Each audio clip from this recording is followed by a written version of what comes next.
Morning లేవగానే ఈరోజు lunch box లకు ఏం చేయాలని ఆలోచిస్తున్నారా? అయితే ఈ వీడియో మీకోసమే. చిన్న పిల్లలకి నచ్చాలి, పెద్దవాళ్ళకి నచ్చాలి అని అనుకునే వాళ్ళకి టేస్ట్ లో అస్సలు కాంప్రమైజ్ అవ్వకుండా ప్రతి ఒక్కరికి నచ్చుతుంది.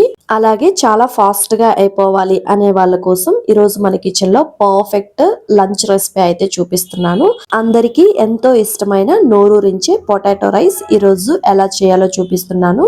వీడియోని స్కిప్ చేయకుండా ఎండ్ వరకు చూడటానికి ట్రై చేయండి. రెసిపీలోకి వచ్చేయండి. ఫస్ట్ 2 స్పూన్ల ఆయిల్ వేసుకోండి చిన్న గరిటెలతో.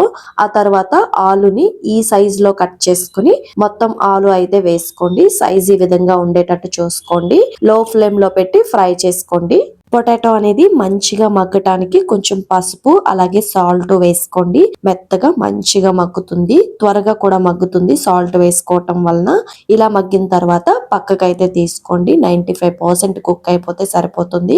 ఆ తర్వాత అదే ఆయిల్లో ఆనియన్స్ అలాగే కొంచెం పచ్చిమిర్చి వేసుకోండి. కరివేపాకు కూడా వేసుకుని మీకు ఇష్టం ఉంటే క్యారెట్ వేసుకోండి, లేదు అని అనుకుంటే స్కిప్ చేయొచ్చు. క్యారెట్ వేసుకోపోయినా పర్వాలేదు. దీనిపై మూత పెట్టుకుని ఒక్క సెకండ్ ఇలా కుక్ చేసుకోండి. మూత ఓపెన్ చేసుకుని ఈ టైంలో కొంచెం క్యాప్సికమ్ కూడా యాడ్ చేసుకోండి. మీ దగ్గర ఏ క్యాప్సికమ్ ఉంటే దాన్ని యాడ్ చేసుకోండి. క్యాప్సికమ్ కూడా మెత్తగా మగ్గాలి అని అంటే కొద్దిసేపు మూత పెట్టుకుని వెంటనే ఓపెన్ చేసుకొని చూసుకుంటే కొంచెం లైట్ గా మగ్గుతుంది. ఆ తర్వాత టమాటోలను యాడ్ చేసుకుని టమాటోలు కూడా మంచిగా ఫ్రై చేసుకోండి. దీనిలోకి సాల్ట్ యాడ్ చేసుకోండి కొంచెం.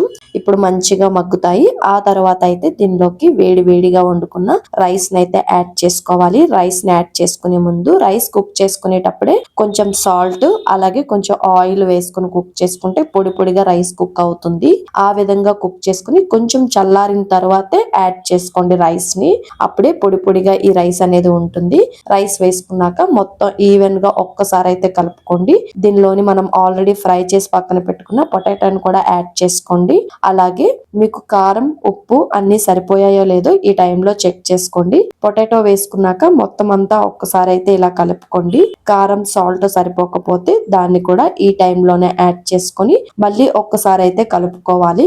మొత్తం ఈవెన్ గా కలుపుకోండి. దీనిలో మనం ఎటువంటి మసాలాలు యూజ్ చేయం కాబట్టి బాగా పెద్దవాళ్ళు తినొచ్చు, అలాగే చిన్న పిల్లలు కూడా తినొచ్చు. చాలా టేస్టీగా ఉంటుంది రైస్.